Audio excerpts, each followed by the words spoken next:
بسم اللہ الرحمن الرحیم۔ السلام علیکم۔ 14 جون 2023 بروز بدھ مالٹا اور یونان کے قریب ایک کشتی ڈوبتی ہے۔ ایک اندازے کے مطابق اس کشتی میں کچھ 750 لوگ سوار تھے۔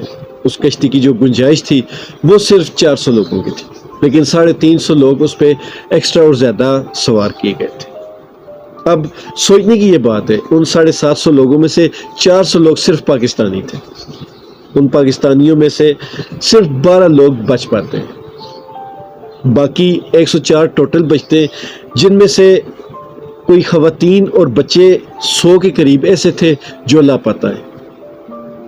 اب اگر بچنے والوں کو ٹوٹل 104 بندے بچتے ہیں، ان 104 میں سے 12 پاکستانی نکالے، وہ 92 کے قریب باقی لوگ ہیں۔ کوئی 100 کے قریب ایک اندازے کے مطابق عورتیں اور بچے تھے جو لاپتہ ہیں۔ ان ساری چیزوں کو اگر دیکھا جائے تو کوئی یہ 568 کے قریب لوگ ہیں جو ابھی تک لاپتہ ہیں۔ 78 ڈیڈ باڈیز انہوں نے نکال لیے۔ یہ ساری وہ اطلاعات ہیں جو آپ شاید آگے پیچھے سن رہے ہوں گے یا سن لی ہوں گی۔ میں اس پر بات نہیں کروں گا، اس پہ بہت سارے لوگ بات کر چکے ہیں۔ میرا پوائنٹ آف ویو، نقطہ نظر وہ الگ ہے۔ یہ جو تعداد ہے 568 لوگ ایک ہی دن ایک ہی ساتھ مرنے کی، یہ کسی بھی ملک کے لیے ایک بہت بڑا حادثہ ہوتا ہے، اور اس حادثے کے لیے میں کسی کو بھی ذمہ دار نہیں ٹھہراتا۔ اس کی وجہ یہ ہے کہ اس دور میں کوئی بھی بندہ اپنے آپ کو گنہگار نہیں سمجھتا۔ یہاں پہ اگر پاکستان کی بات کی جائے تو یہاں تو ویسے بھی سارے فرشتے ہیں، یہ فرشتوں کی سرزمین ہے۔ اور اگر یونان کی بات کی جائے تو یونان کے خلاف کوئی بھی بولنے والا ایسا نہیں ہے، کوئی بھی پاکستانی جس میں اتنی جرأت ہو کہ وہ یونان سے سوال پوچھ سکے۔ اب اگر کسی نے ہمت کر کے یونان سے سوال پوچھ بھی لیا تو ان کا ایک ہی جواب ہونا ہے کہ یہ 400 لوگ آپ کے ملک سے کیوں آئے تھے؟ اتنے زیادہ لوگ آپ کے ملک سے نکلتے ہیں، اول تو وہ نکلے کیوں؟ دوسری بات کہ وہ اگر نکلے تو کیسے نکلے؟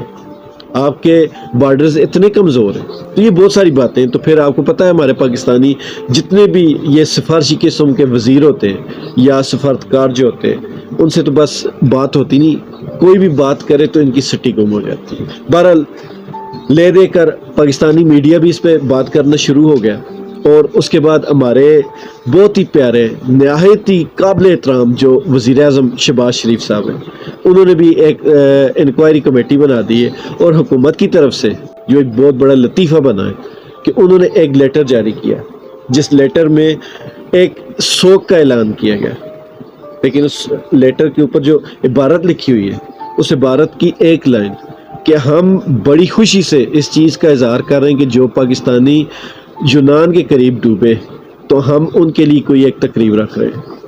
مجھے ایگزیکٹ الفاظ یاد نہیں، بہرحال میں نے اس کا یہ اردو میں بھی ترجمہ کر دیا ہے، اور ساتھ میں انگلش کا جو اوریجنل ہے وہ بھی میں نے ساتھ لگا دیا، آپ خود دیکھ لیجئے۔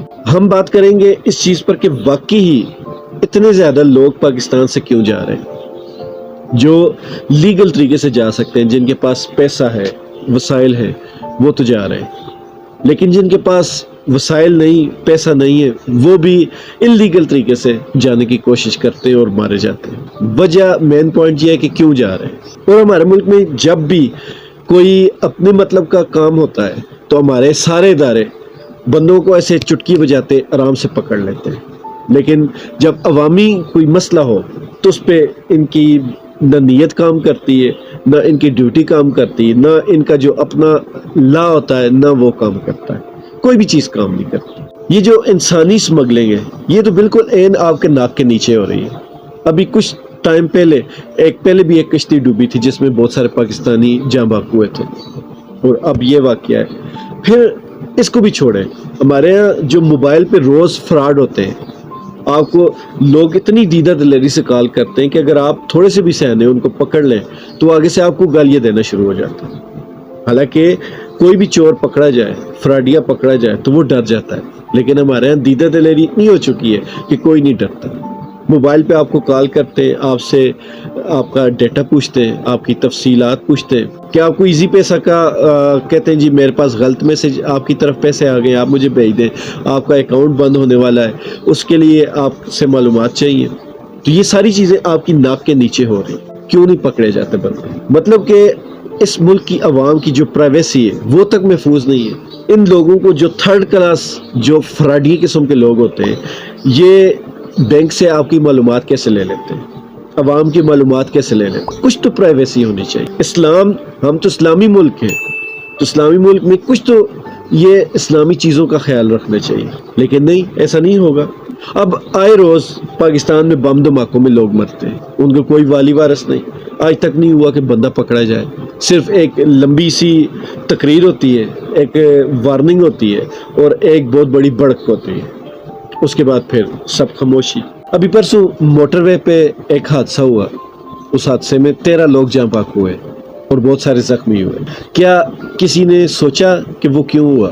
پھر اس سے بھی سب سے جو بری اور غصہ دلانے والی بات ہے وہ یہ ہے کہ آئے روز سوشل میڈیا پہ ایسی ویڈیوز اپلوڈ ہوتی ہیں کہ ایک حیوان، انسان نما درندہ، وہ دوسرے انسان کے اوپر ظلم کر رہا ہوتا ہے اور اتنی بے دردی سے ظلم کر رہا ہوتا ہے کہ دیکھنے سے، اس کی شکل دیکھنے سے قرات آتی ہے۔ یہ آئے روز اب معمول بن گیا ہے، ویڈیوز سوشل میڈیا پہ اپلوڈ ہو رہی ہیں۔ کہیں بچوں کو مارا پیٹا جا رہا ہے، کہیں بزرگوں کو مارا پیٹا جا رہا ہے اور اتنی بے دردی سے مارا پیٹا جا رہا ہے کہ جیسے کوئی فرعون ہو۔ یہ جو پاکستانی فرعون ہے یہ اس سے کئی گنا زیادہ برے لگتے ہیں۔ آپ ویڈیوز دیکھیں، میں نے بہت ساری ان دنوں ویڈیوز دیکھی، یقین مانیں واقعی میں دل بہت دکھتا ہے۔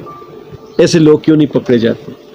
مطلب کسی بھی جگہ کوئی بھی جرم ہو، یورپ، امریکہ، انگلینڈ میں جب بھی جرم ہوتا ہے تو کوئی بھی بندہ اس جرم میں اگر ثابت ہو جائے اس کے اوپر، تو وہ پھر دنیا جہان کی لاکھ کوشش کر لے، سفارش کروا لے، تو وہ بندہ بچتا نہیں ہے۔ لیکن ہمارے ہاں آپ جو مرضی کر لیں، آپ کے پاس اگر پیسہ ہے، عہدہ ہے، دولت ہے اور آپ کسی ایسی جگہ پہ ہیں جہاں پہ آپ کے لیے سب کچھ حلال ہے، تو پھر تو آپ اس ملک میں شہنشاہ بن کر گھومیں۔ لیکن اگر غلطی سے آپ غریب ہیں تو یقین کریں اس ملک کے جتنے بھی قوانین ہیں، جتنے بھی لا اور آئین ہیں، وہ صرف اور صرف آپ کے اوپر اپلائی ہوگا۔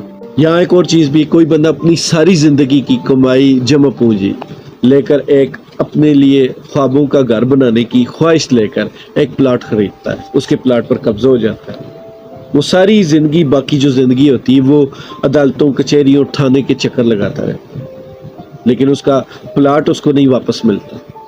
اس بندے کے دل پر کیا گزرتی ہو؟ کہاں تک سنو گے، کہاں تک سناؤں؟ اس درد کی داستان بہت لمبی ہے۔ یہاں قانون بنانے والے صرف اپنے لیے قانون بناتے ہیں، یہاں حفاظت کرنے والے صرف اپنی حفاظت کرتے ہیں، یہاں اوروں کے لیے جنت بانٹنے والے صرف اپنی دنیا کو ہی جنت بناتے ہیں، اور رہی غریب عوام تو وہ اپنی غریبی کے لیے خود ہی گڑھا کھودتے ہیں اور پھر ساری زندگی اس گڑھے میں دھکے کھاتے رہے۔ سب نے اپنی اپنی توہین کے قانون بنا لیے، بل پاس کروا لیے، لیکن اس ملک کا جو طاقت کا اصل سرچشمہ ہے، جو اس ملک کے آئین کے حساب سے جو فیصلے کرنے والے ہیں، ان کے ہاتھ میں فیصلے کا اختیار ہے، ان لوگوں کو نہ اپنی تذلیل کی فکر ہے، نہ اپنی توہین کا غم۔ آخر میں ایک آپ کو خوشخبری دینا چاہوں گا، مجھے بہت زیادہ خوشی ہوئی ہے اتنے دکھ کی خبریں سنانے کے بعد، اتنے اس ملک میں دکھ اٹھانے کے بعد بھی ایک بہت بڑی خوشخبری ہے۔ وہ خوشخبری یہ ہے کہ سنا ہے کہ 1 مہینہ پہلے ہمارے ملک میں ایسی ٹیکنالوجی، ایسی مشین آ گئی ہے کہ جو بندہ 7 پردوں میں چھپا ہو، پاتال میں چھپا ہو، وہ اس کو منٹوں میں سے، چٹکیوں میں ڈھونڈ لیتی ہے۔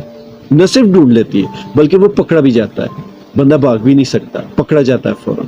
بس اللہ تعالیٰ سے صرف یہی ایک دعا ہے کہ اس مشین سے اس قوم کی کھوئی ہوئی، گمشدہ غیرت بھی مل جائے۔ اللہ تعالیٰ یونان حادثے میں جو جاں بحق ہوئے، اللہ تعالیٰ ان کی مغفرت فرمائے، اور جو زخمی ہوئے اللہ تعالیٰ ان کو صحت عطا فرمائے، اور جو ہلاک ہونے والوں کے لواحقین ہیں اللہ تعالیٰ ان کو صبر جمیل عطا فرمائے۔